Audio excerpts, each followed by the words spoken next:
Today on The State of Us, the death of starter homes and how it changes everything.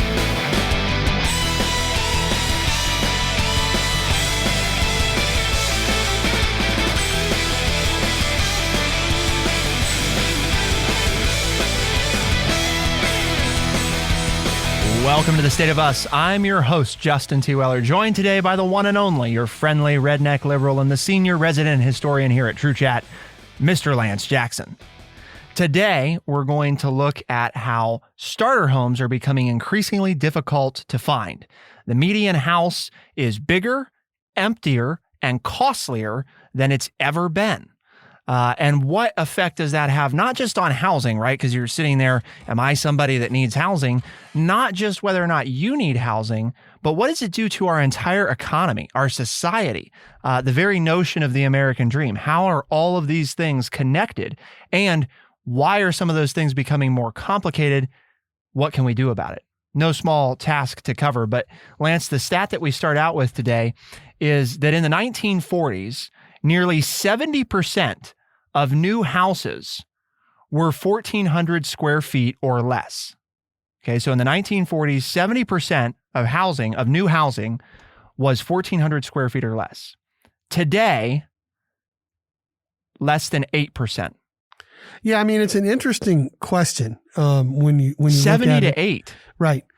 Well, and I'm just thinking of myself, and when we bought our house 30 years ago, I'm thinking, yeah, it would have fallen into as a starter home. Now it's an old farmhouse, but it was less than, it was about 1,500 square feet. And I remember when our girls got a little bit older, I would classify it as a starter home. And then it was, do we move and find something bigger? Do we add on? And so we added on. But now that we've added on, it's not a starter home anymore. There's nobody who's looking for a place to get started with their life, probably isn't going to be able to afford our home. So it's like, well, I've participated in this on both ends, in that we started in a starter home, what would be labeled a starter home, but we took that starter home, and because we had enough property, turned it into now something that would classify as not meeting. You know, it's about 2,800 square feet, and we almost doubled the size of our house. It is amazing that within a generation, basically, you've gone from 70% of homes being a certain size to now it's only 8% of homes being, I mean, you've had almost a 90% decrease in, quote, what they call starter homes, or homes in less than 1,400 square feet. To your point, it's what we're going to talk about is, what's that do to people, to anybody who's looking for their first home? Well, and there's a lot of things that are connected to this, right? The New York Times article that we're referencing from the Upshot, which is linked at thestateofus.org, tells us that the starter home has always done a lot of work. It builds equity, it creates stability, it gives shelter from landlords and inflation. See, there is that piece there, being a landlord, that I think is something that so often I didn't understand until you became a landlord, right? Because the reality is that, can you ever be totally sheltered from inflation? No. However, if you own your home, right, and it's a long-term investment and you're going to live there a long time, in many ways, you are sheltered from inflation, because if you got a fixed rate mortgage for 30 years, it doesn't matter what inflation's doing. Right. I mean, you're going to pay what you always paid. And in fact, technically speaking, as time goes on, your payment's actually getting less. And you might say, well, my payment's still, just say hypothetically your payment's $750 when you started. And you're like, well, it's 20 years in and I'm still paying $750. Right. But that $750 a day is less than it was when you started. Because of just regular inflation. Not that inflation's bad, even if inflation's at 2% a year, or 1% a year. Exactly. If you've been paying on your house for 20 years, this isn't the right math answer, but it's at least 20%. Your money's is 20% less money, right, is going towards it. So even though your check, right, or your auto debit or whatever it is the quote unquote the same number, it's not the same value. Your salary has probably gone up more than when you bought that home. And that was something we were told when we were looking for our first house. which is also our only house. You're making more money, but your housing payment stays the same. Right. But that you buy a little bit more than you can afford. Not a lot, but maybe 10% more than you can afford. Because if you keep making the payment, that payment will become less and less of a percentage of your total budget. And that's been true to the point now where our house is paid off. And so I would like to sell it, make a little bit of extra money, and move into something smaller. I can't do that. Everywhere I'm looking to buy is more, it costs more to buy less house than I currently have. So now I can't even get out of my house because I can't find a starter home, which is kind of what I want to go back to, something about 1,500 square feet. And if I do find it, it's in areas that the prices are still more expensive than where I live now. And I understand we're kind of an anomaly because we're living out here in the Midwest. It's not like it is in the cities where everybody's coming to go, but still. But it's not totally immune to those things. Right. And even if I wanted to move in this town, there aren't a lot of starter homes that are available for me to move into because those homes have been bought up by people who are trying to start or who have multi-generations living in them because of the economy in our areas. One of the things that's overlooked that I like that the article pointed out too is that historically starter homes have also been incubators of small businesses and community institutions like daycare centers. That often is where those things get started. Like even the place that you take your kids to daycare now, right? It may be like an official daycare center, but if you look back at its history, there's a decent chance that it probably started with one person in a house somewhere, and that's a version of a small business. And there's lots of small businesses that people start out of their homes. And that's how they get, because they can't afford to go rent someplace else, but they own their home. And often, not only do they own their home, but they can pull equity out of their home to help them start their business, which they can run out of their home, which they can get deductions for on taxes. So again, it's all these, there's so many things that go into why are starter homes important, not the least of which, Lance, you mentioned, is the adaptability of starter homes. It wasn't that long ago that the starter home was highly adaptable. You just add a bathroom when indoor plumbing arrived, or a second unit to collect rental income, or a garage once cars became common. It's flexible, it's malleable, it allows for improvement, investment, and change over time. And that's exactly what you're talking. That's exactly what you did. What I described. Yeah. You've been able to, over how many years have you lived there? 31. Over 31 years, the property is definitively in substantially better shape than when you bought it, right? So not only did your housing payment technically decrease over time, but the value of your asset increased over time. Yep. Because of what you did and also just because of inflation. Right. So there's a lot of reasons that the starter home is so important to the equity building. But also to your point about businesses, because I'm sitting here thinking, well, gee, that's where I went to daycare. I didn't go to daycare. I went to the babysitter because my mom and dad were both working, but it was somebody's house. It was a lady's house. Yeah. And where I took my children until they got old enough to go to the preschool, because the local preschool didn't take you until you were 3 or 4 years old. And so we took them to a friend's house. Yeah. And not only did they run and did they take care of children, but they ran a sewing business so they ran 2 businesses out of their house, mm-hmm. Which enabled them to do more things and travel and to the almost like an economic multiplier. That starter home is an economic multiplier because it unlocks a lot of doors, especially over time, because remember, the whole proposition is that over time you keep making payments, so your equity continues to build and the value of your asset increases. So again, you're adding equity on top of that. And just an example of that is, like what you talked about, but people ask, well, why, if you're a renter or something, it's like, well, I could start a business out of my apartment. Actually, a lot of times the answer is you can't. Right. Usually your lease. Read the lease, right? Right. And that's not, just so that people are clear, that's not a landlord being mean. They actually could get fined if they were allowing you to operate a business out of a commercialized property that's not zoned for that. Where with residential houses, like if you're a consultant or sole proprietor, if it's not like a open to the public kind of thing where you have like hours that people come in and out, but you're doing like consulting or daycare or something like that out of your home or online business, you can do that because it's your home, it's your property, and you're the one running the business. But when you're a tenant, often there are stipulations about what you can actually do out of your rented space.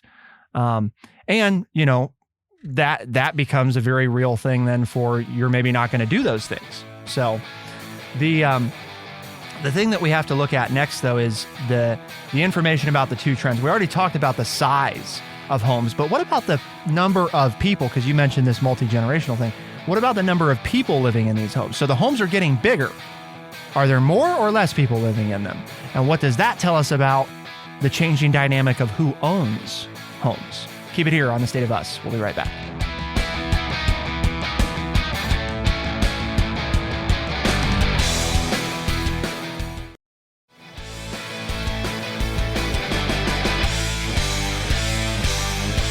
So back in the 1940s, the average size of a new home, or the median size, of a new home was about 1,200 square feet. Today, it sits at about 2,100 square feet.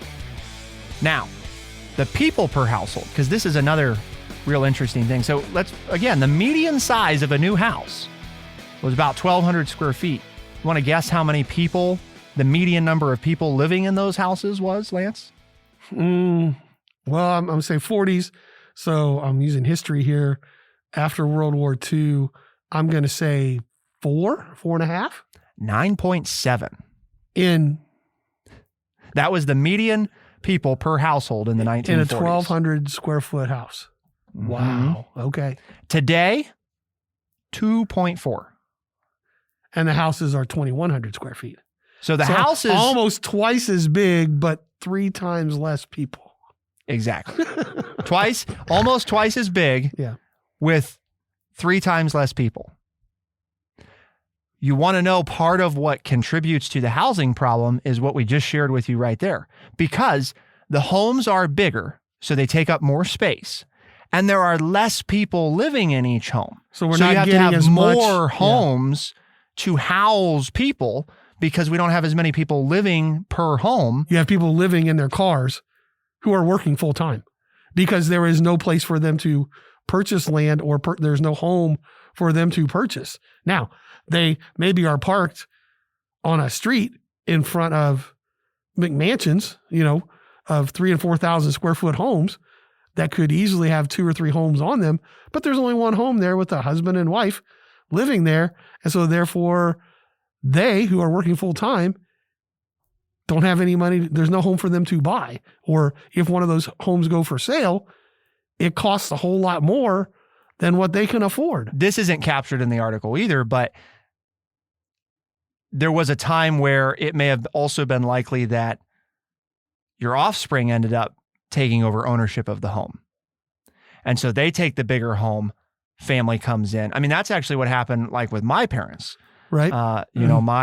My dad grew up in a family. There were 5 people living in the house, and they were in a farmhouse.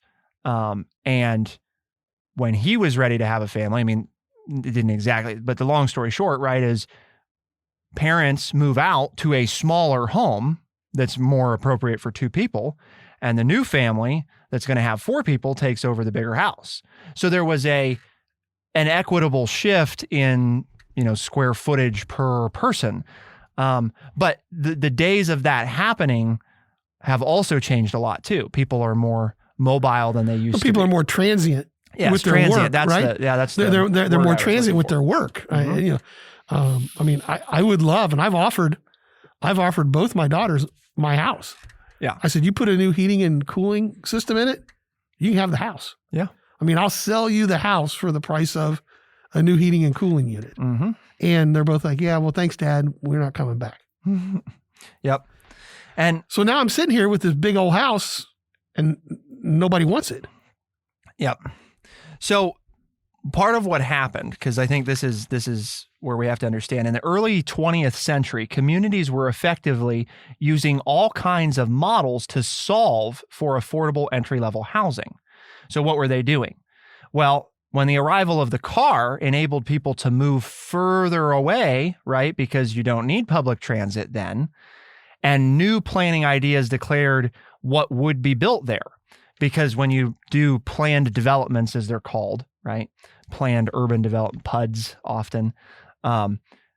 It's a specific plan for that community. And we've talked about that before, but it's also standards of what are we going to build here? Because we get to think about what this community is going to be. Well, we want every home, for example, to have a 2-car garage, right? And we don't want any home to sit on less than a 7,500 square foot lot. And we want, all homes to have at least 2,000 square feet, and all of which makes for a very well spaced, very aesthetically pleasing neighborhood. But the flip side of that is that, well, then all the new housing that's being built is in these neighborhoods that people who are trying to look for a starter home can't afford, because it's not a neighbor of starter homes. And the place where the starter homes remain, those are in the dense urban areas where the value of the land has become greater than that of the house, and developers buy it to knock down the house, combine 4 or 5 lots, and put a new big house on it. Well, and it's like William J. Levitt. I'm thinking of Levittown after World War II. You had all these soldiers coming back home. There was the GI Bill. They were all coming out of the Depression, and everybody. And so what they did was they built what we would call today tract housing, in that they came in and every house was the same plan, all right, the same building plan. And that way they could bring in and they would start and they would pour the foundations. And the concrete trucks would just go and pour the foundations and then come up, put all the framing up, then all the plumbers and all the wire. They would do it. It was like like an assembly line. It was an assembly line of houses. But when you got done, it was brand new homes that all of these GIs and their wives and children could move into in these suburbs. And like you're talking about now, those places, now what do? There's no to push everything together to get as many in as you could. There's no place for you to expand, right? And so now those homes are very expensive, and the land is expensive. And what do? And who wants to live there? And then I think about, we were just looking for a place to live in the Southwest where we vacationed, and they have 3 such places. One that was built in the 60s, one that was built in the 80s, and one that was built at the turn of the 21st century. And it's the same thing. You drive through these communities of older folks, right? And all the homes are built the same, like you said. They've got 2 bedrooms and a bathroom and a pool, or 2 bedrooms, a bathroom, and a hot tub. And just take your pick. Doesn't matter what your address is. You have to kind of know where you're going to turn, because every house looks the same. They're built with the same floor plan, and so this has been normal, right? And so what people have done, what you just explained, was people have gone in and said, you know what? I don't want to live in a house like everybody else. So I'm going to buy up all this property and then build this huge home. And so now we've gone from a place where, on a piece of land where maybe 4 or 5 families could live, and now there's just one family living in a 4,000 square foot home. Never mind that there were substantially less people in the world anyway. We don't think about that often, but there are way more people.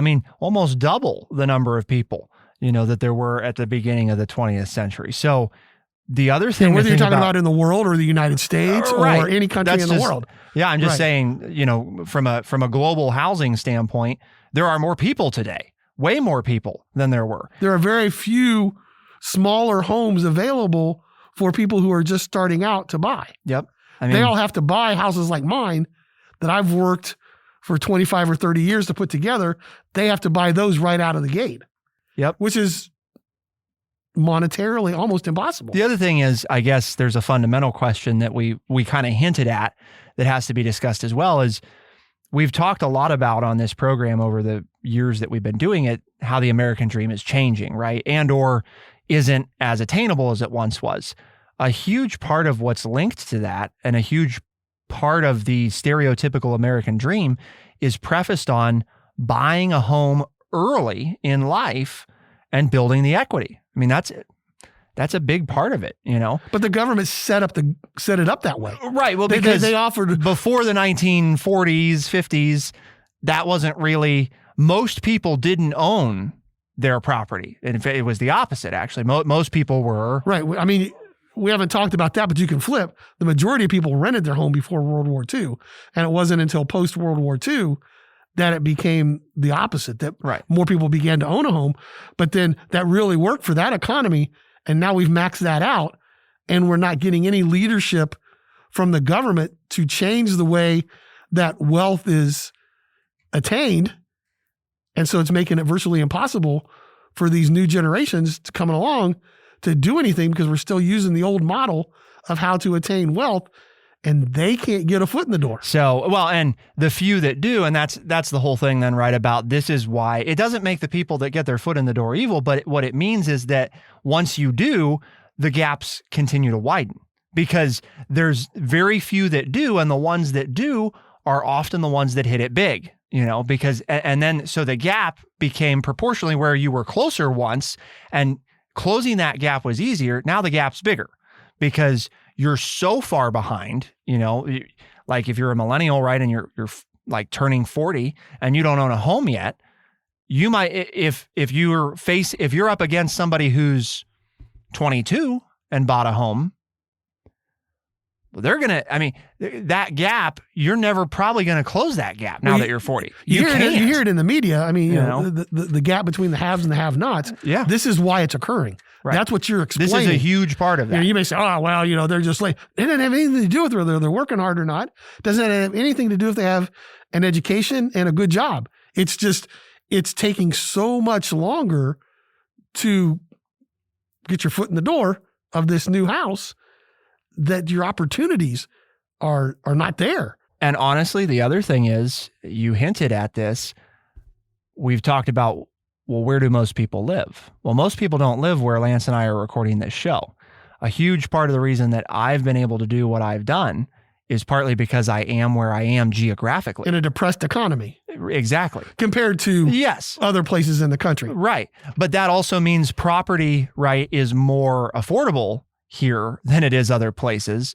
And so it's easier to get your foot in the door from that standpoint, especially if, and another thing, my husband commutes to where? A major metropolitan city, right?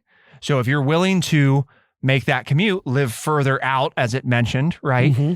And buy in places where property is cheaper, maybe you have that chance to be the marginal group that figures out a way to still kind of shove their foot through the door. Because if, and I've said this before, if my husband and I were living in Columbus right now, right, we probably wouldn't own any property. 7 years ago, we owned no property. 6 years ago, we bought our home, which was comparatively to what it's worth today, super cheap. I thought it was a lot of money at the time, and it was, it still is, but like what it's worth today is just, it's crazy. What the pandemic and the housing, just how everything's changed. But one property 6 years ago, 2 years ago, doubled and went to 2 properties. And then this year have added properties 3 and 4. But again, to your point, but it's because you had that first property to use as collateral with the bank to get money to buy property 2. Now you had 2 properties, and that gave you the equity to get 3 and 4. Get 3 and 4, right? And I guess the whole point, and that's how you become the slumlord of Urbana. Yeah, exactly. That's what you've always wanted. Well, one of them's an empty lot. You can't even, nobody's going to even live on that. Right. But well, you could do whatever you want to with it. That's right. We could put tents out there, or you can rent those out, right? Or you could turn a profit and then use the profit to buy another property that did have a building on it. But the point, part of what I wanted to, I guess, illustrate there is the time difference. Did you notice from one property to the next, that was the longest gap? Right. That step, well, to the first property was the longest gap. Right. And then from the first to the second was the second longest. And notice how, then 3 again, and 4 to your happens point of, just like snap your fingers. Right. It starts to, what happens, it can speed up. But again, to the point of when those starter homes aren't available, and that's basically what we bought. Our home's a little bit bigger than 1,400 square feet. I think it's 1,600. But again, given the day, we're below the median size of a home when we bought our home. But it's in one of those communities, yes, where they built all the homes at the same time with like 2 or 3 different floor plans. Right. And everybody has the same size lot. Yes. And you didn't choose it. It was already built. Right. But the people who lived there first got the choice for 3 different floor plans. Yep. Well, and ours was a contractor built home. It wasn't even, somebody didn't come and say, I want a home here. This is what I want. It was a building company that said, we're going to build a home to sell to somebody. And they built 300 homes on this farmer's field. Mm-hmm. and now become a quote subdivision of our small town. Right. Where, you better know everybody better have their addresses up, because you don't know whose house is the tsou and what street you're on, because they all look, because the contractor came in and to build them quickly, built them, like I said, off of like 3 basic floor plans. Yeah. If you go one, because I remember when your houses were built, there was nothing but farm field there. Yeah. I was teaching in Urbana when those were built, and I watched them. The first thing they did was bulldoze the streets in. Yep. And then everything started coming in, the concrete and the framers and the electricians, and then bam. Well, you can really see it in our 300 new homes. 2 or 3 streets over from us. You can see the older parts, because even the urban design methodology changed. It used to be we want to lay out everything on a grid, right? And then in the part that we live in, which is a little bit newer, it's, well, we don't want that now. We want cul-de-sacs, and we want to weave and curve the roads to improve speed limits. So how do we solve all this problem? We talked about why it's all here. We talked about why it's hard to get a starter home and why it's so expensive to buy your first home. So now how do we fix this problem? How do we get people living somewhere? It's a great question. We'll discuss it when we come back.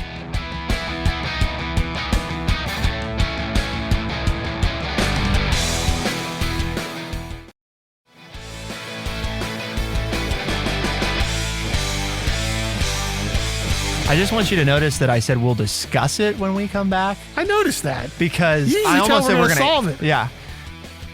We don't have any solutions? It's because there's a couple. What are the obvious solutions, right? I mean, let's talk about what people typically say has to be done. Well, number one, we need more housing, because if there's more housing, right, if there's more supply, then the law of capitalism is that the supply will be less expensive. The tighter the supply, the more expensive it is if the demand is high. How many millennials are going to shoot me when I say you need to lower your sights and start with a smaller home? Is that a solution? Aren't most millennials living in apartments? I mean, that are tinier than homes anyway? Right. So anything that they get in the way of a home is a bigger... Or they're still living with their parents. Right. But so anything they get is going to be larger than...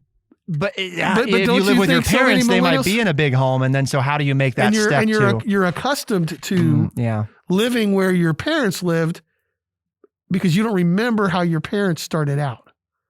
So you're not willing, or don't, I don't think it's not that you're not willing. You're not aware. You're not aware, and you don't understand. This is what you're used to. That your parents didn't always live like this. But see, I say that, and then I know the situation that my 2 millennial daughters are in. Right.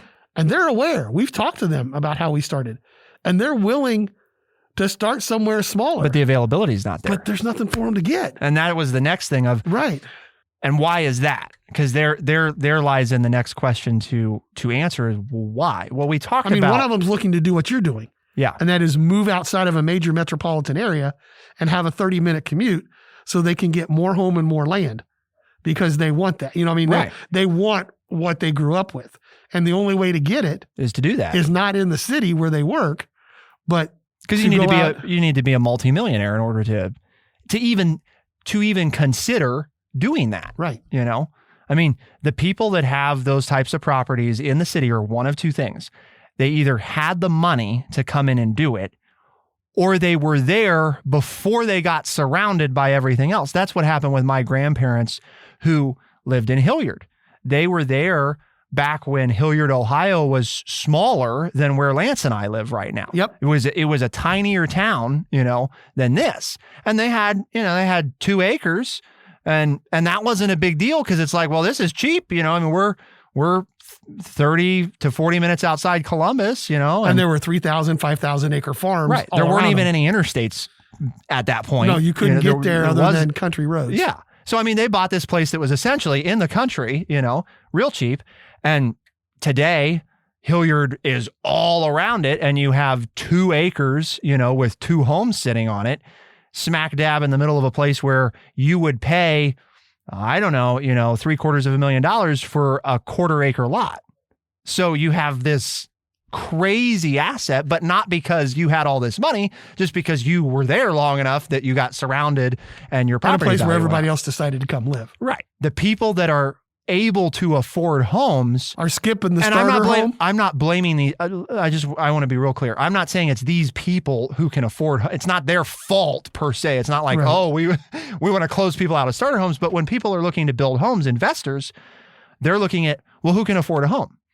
Well, the people that can afford homes are ones that want what type of home? They want a 2,000 plus square foot home, and they want 3 bedrooms, they want 2 bathrooms, they want a 2-car garage, and they want right.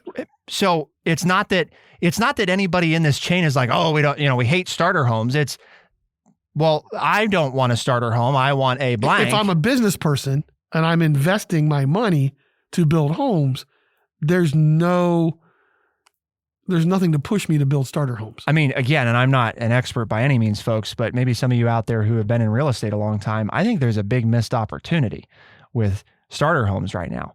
Because I think that if you're in, and I mean, I think Ohio is one of those great case study states of, you have 3 major, really 4 or 5 major metropolitan areas.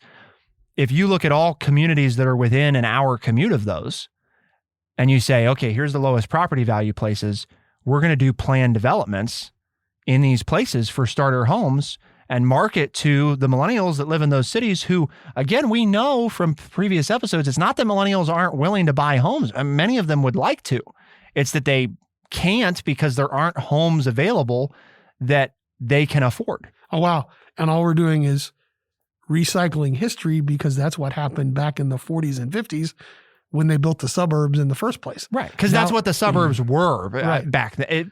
People were willing to buy to get out of the city and then drive 30 minutes. They could because of the interstate system. And now we have the same infrastructure available. And in a state like Ohio, now you have to be careful, but there are new factories being built all over the state of Ohio in the next 10 years. And they're talking about, where are all the workers going to live that these factories need to employ?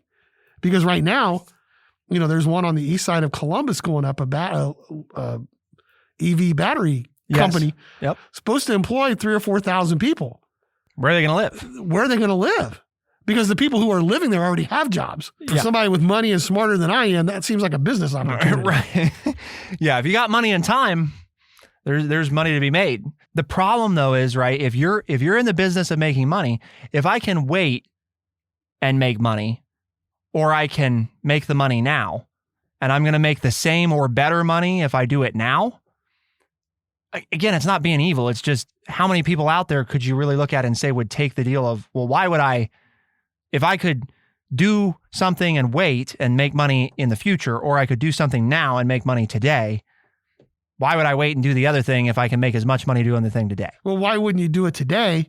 Because then the money you make has more time to grow into even more money. Exactly. So the problem is the investment case, right, is not, there has to be a social mindedness to wanting to invest in starter homes, because can you make money? Sure. Can you make more money doing something else? Yes. So there's a way to fix the problem, but in the current economic mindset that we live in, there's no impetus to build starter homes. It's going to take socially minded entrepreneurs who want to do it, and probably partnerships with small town governments to make that happen. There are ways to do it that still make it a private investment that's a public partnership that incentivizes this. And I, as much as I hate to end an episode saying that the solution is a private public partnership, I mean, I really think, unfortunately, I think the clearest, quickest thing is that. I think there's a much more, and this is a totally different episode, philosophical question about, and you hinted at it earlier in the episode, Lance, is this still what we want? I mean, in terms of an American dream. This is not the only way to build a good life, but it is the way that we've set up our economic system to reward people. I agree. No, I see that as the answer. And that's the solution is either we got to bring back starter homes, right, or we have to redefine. We have to change the laws, yeah, so that we, under the current economic situation we have, owning a home is not the major way to become economically independent. Or not the only way. Right. I mean, it could be a way. Right. But if that... But I said major way. I think it is the major way. Oh, I think so too. We've done shows on that. Yep. So it is the number one... And if we're saying that... largest asset that most Americans own. Most young people can't afford to buy a home, then aren't we saying... I'm just putting A and B together, which I know sometimes you don't like. But correlation, causation. Then we're saying, yeah, you guys will never be as well off as your parents. And we're saying that as a government. And I know as a society, I'm hearing all these young people screaming and yelling. It's like, hey, the old guy finally gets it. but it's like, okay, so now it's not up for me to get it. It's for the government to get it. Because the reason why owning a home was a way to get rich is because the government set it up that way, people. Congress passed laws encouraging people to buy homes by giving the VA loan, by making it cheaper for people to buy a home coming out of the Depression, because it was an economic multiplier and that it created jobs in other industries and the country grew. And it was a plan by the government that made all of us millennials and older, or excuse me, all us boomers and older, and set up a system that allowed us to make money. And what we've done to our kids is say, yeah, you can't play that game. That game's run its course. But we're not doing anything to change the game so that they can be successful. We're telling them, oh, you don't work hard enough, and that's why you're not successful, because the game worked for me. You know, you go to play a board game with the family, and it's in the plastic, and you pull it out. All the pieces are there, the instructions, everything's crisp. With most board games, everybody, when you start the game, probably has about an equal chance of winning. What if I go to the back of the closet, though, and pull out the old rickety board game? We can play, but you know, if I didn't get the right piece, or I don't understand the rules as well as the person who played this back when it was created, I'm probably I'm going one step further. It's not even that. Even if you know the rules of the game, you can't play because the rules have changed. You can't play the old game. The old game doesn't work. If you found the old rule book, it's outdated. Exactly. The rules don't apply. The rules were written 80 years ago. The rules don't apply today. Right. And this is the thing that everybody misses, right? Everybody who wants it to be great again, right? And everybody who don't understand why it's not that way. And all of us that get upset then with people who want it to be great again. The thing that we're not talking about, Lance, is that it was a good idea and it worked for lots of people. That doesn't discredit the fact. But that idea has run its course. Exactly. We have to do something. We have to do that again with something else. We have to have a new approach to cause what you want to happen. Or you have to redefine the idea. You know what I mean? You have to update the game. You can't continue to try to operate the same old game and assume that because the rules have changed that it's all going to work out the same way. And not going to happen. Why do we have this conversation today, Lance? Well, because here at True Chat, we have a mission. And our mission is to educate people by providing honest, open, and respectful conversations. And hopefully you've liked today's show and you've got some good ideas and you're on it with me that we got to change the way we're going to do things. And we got to tell our friends and tell them to listen to us as a show so they get all these new ideas. Tell them they can find us as a podcast on Spotify, Overcast, Stitcher, Apple Podcasts, and everywhere podcasts are found. The State of Us is released Tuesdays and Thursdays, first thing in the morning as a podcast. We're also heard on the weekends on AM and FM talk radio stations, that old technology, all over the United States and parts of Canada. For The State of Us, I'm Justin T. Weller. I'm Lance Jackson. Special thanks to producer Bradley Butch. Thank you all, our audience, for tuning in. We'll see you next time. Be the change.